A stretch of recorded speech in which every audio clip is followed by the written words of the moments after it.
So this week we're reading in the Torah two parashiyot, two Sifrei Torah, two portions. One is Parashat Truma and one is Parashat Zachor. First, a few words about Parashat Truma.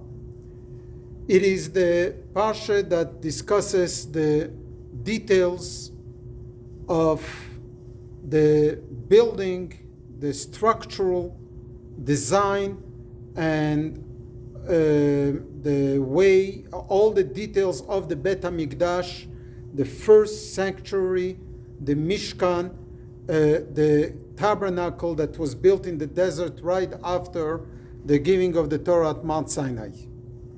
And the Torah speaks about money, that we need donations.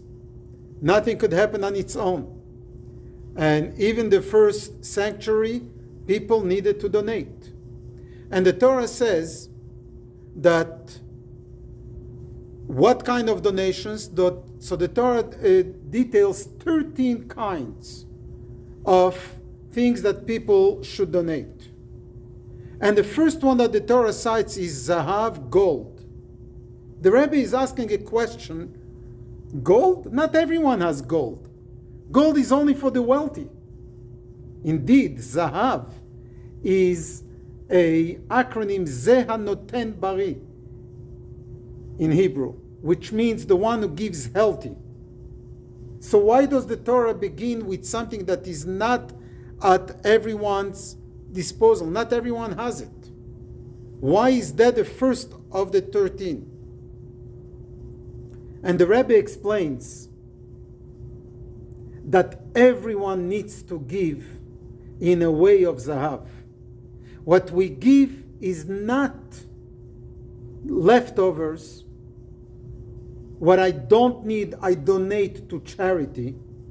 But the donation, in order to build a home to God, is to give of my best, my gold. Everyone has different gold, and everyone's gold is different and unique. Everyone needs to give from a healthy point of view. Zeh HaNoten Bari, from a positive and a healthy outlook at things, from a healthy state.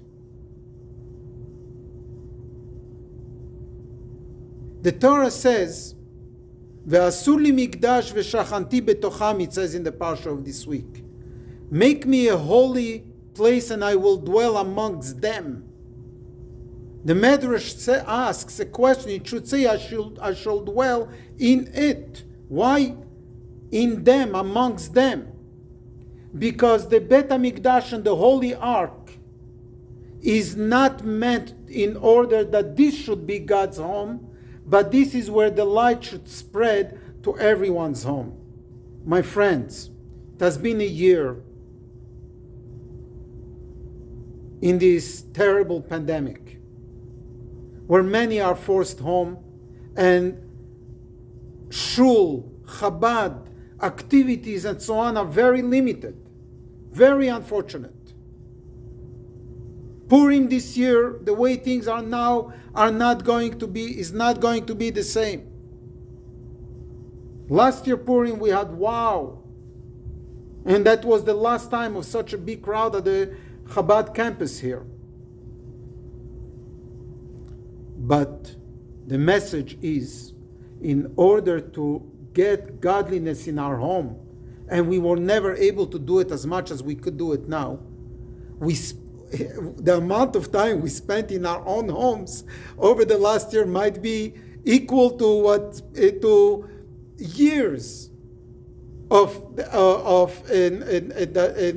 physical amount of time, counting hours and minutes. We need to give from our best.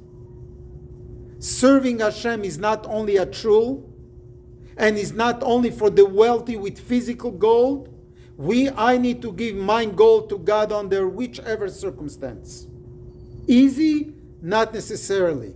And that's where the second reading comes of this week.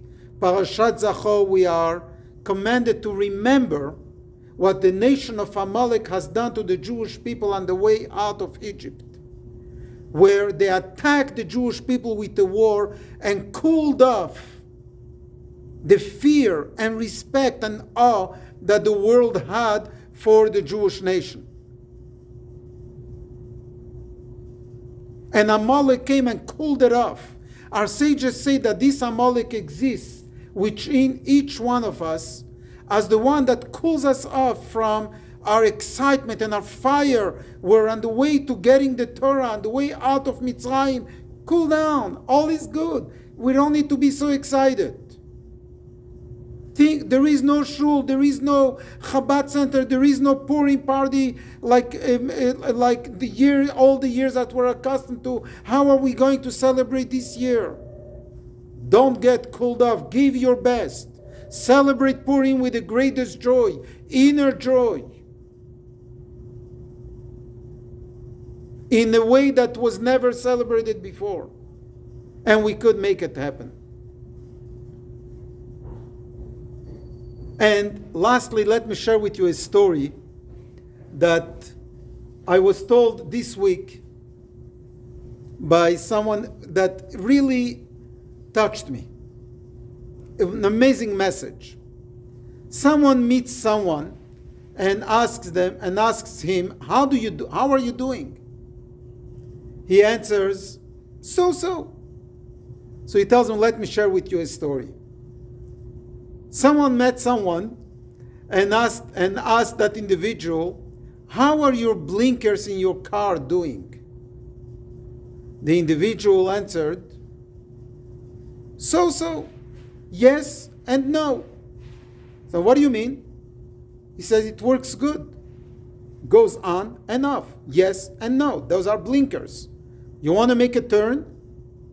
You want to take off from your driveway? You need to turn on the blinkers. What happens with the blinkers? Yes and no. On and off. And that's a sign that it's working. And the lesson the message that person gave to the one who answered him so, tells him when things are yes and no, it's not a so. It's good. That's how we're meant to be. We're not meant to be robots. We have ups and downs. Every one of us has their moments. We all have challenges. Not every day we wake up in the best moods. But yes and no. On and off. That's part of life. May we all have a healthy month of Adar, a healthy and happy Purim, a good Shabbos. May we erase the Amalek within each one of us who has the tricks of cooling us off, but let us go from strength to strength, joy that breaks through all barriers. Shabbat Shalom.